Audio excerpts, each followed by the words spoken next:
Hey everybody, welcome to the channel. My name is Jason and the channel is the Everyday Card Collector. I hope everyone's enjoying their Memorial Day weekend.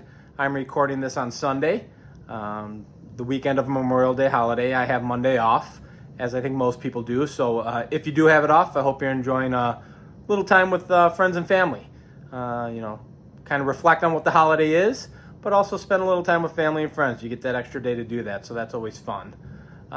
In today's video, I'm showing two pickups.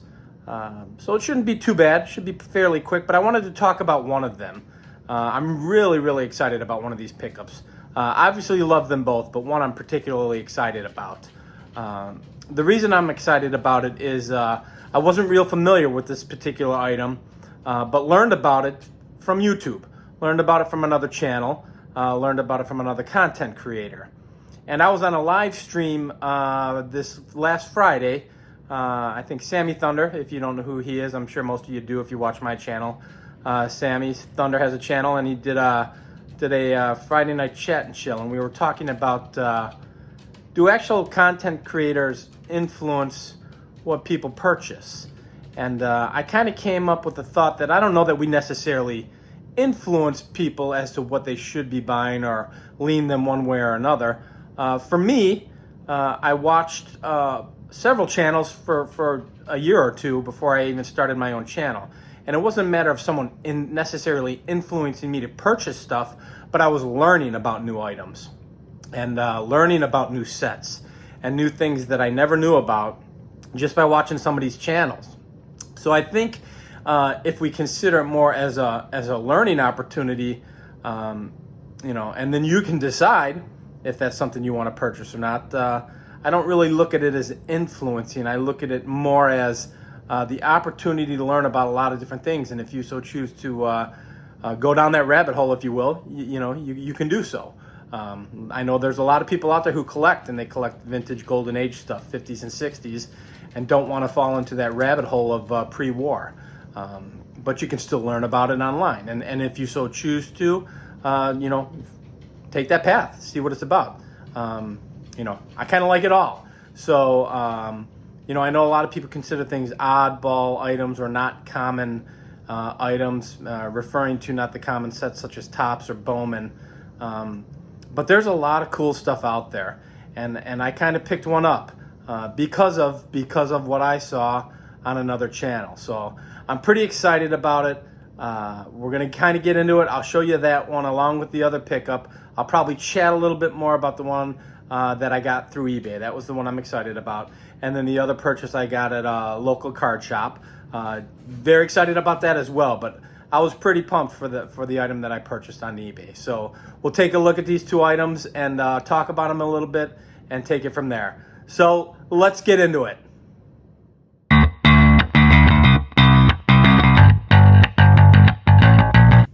Okay guys, so let's go ahead and get into these pickups. So both of these pickups came in for me this weekend. Actually, the first one I'm going to show you I purchased this morning at a local card shop.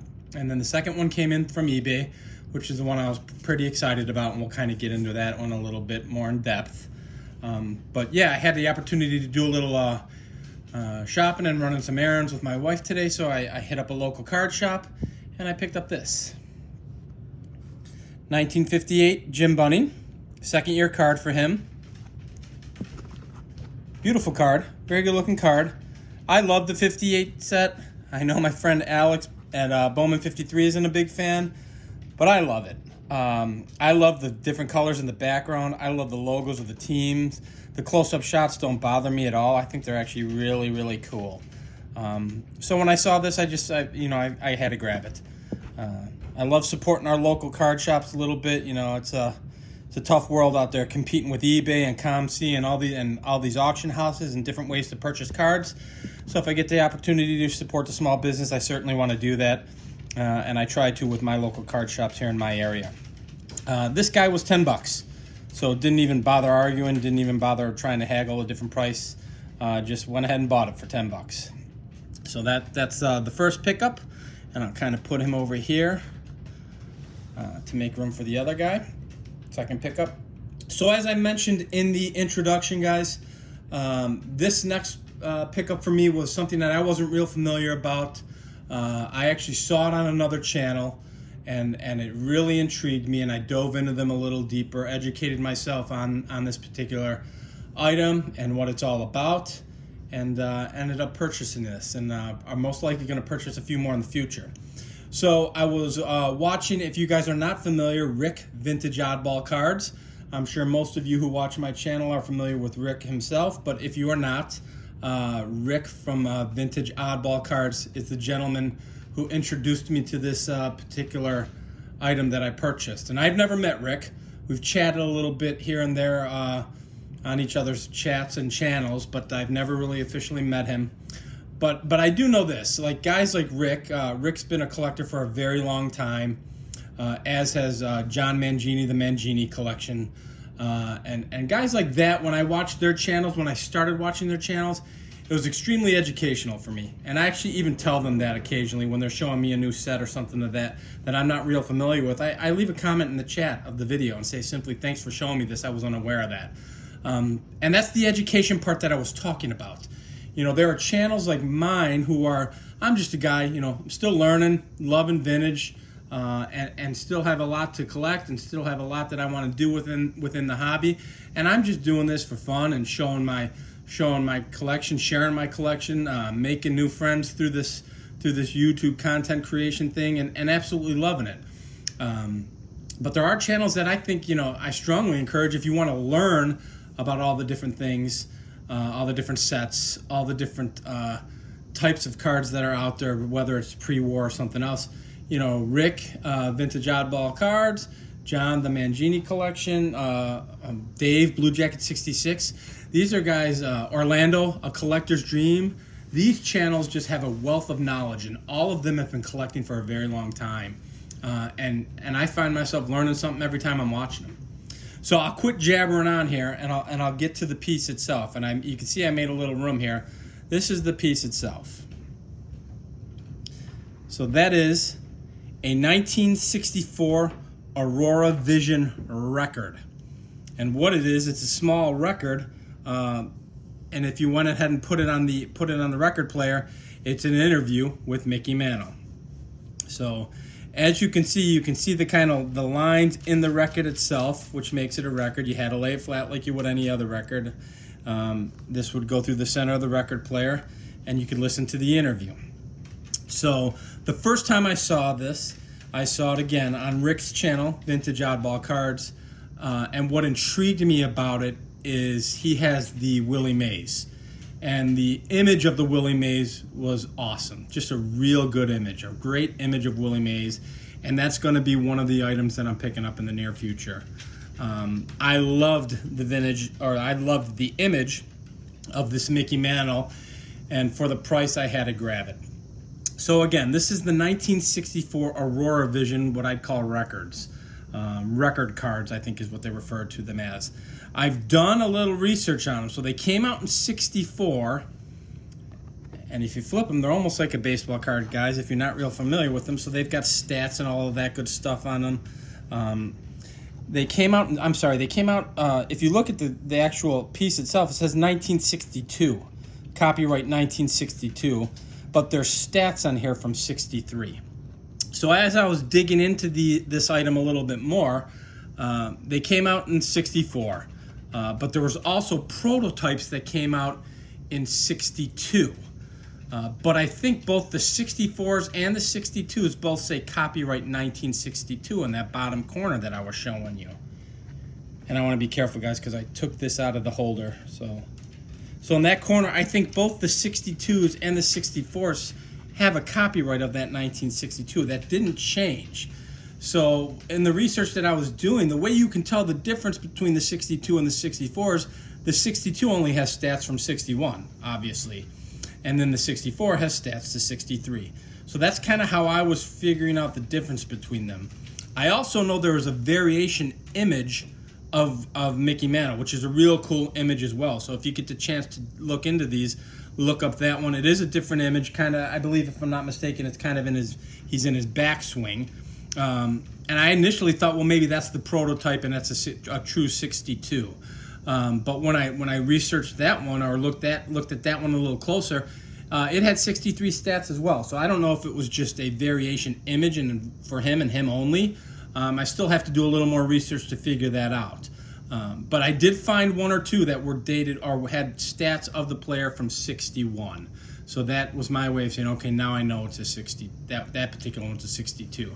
But you will see these advertised or posted on eBay. A lot of them are calling them 1962s when they're technically not because of that copyright date. They're actually 64s. Like what I'm showing you here, this particular Mickey Mantle is a 64. So if you decide to get into these and dig in, you can do your own research as well. But yeah, that's kind of what I found out in digging into these for over the last week or two. But what got me into these? The images are awesome.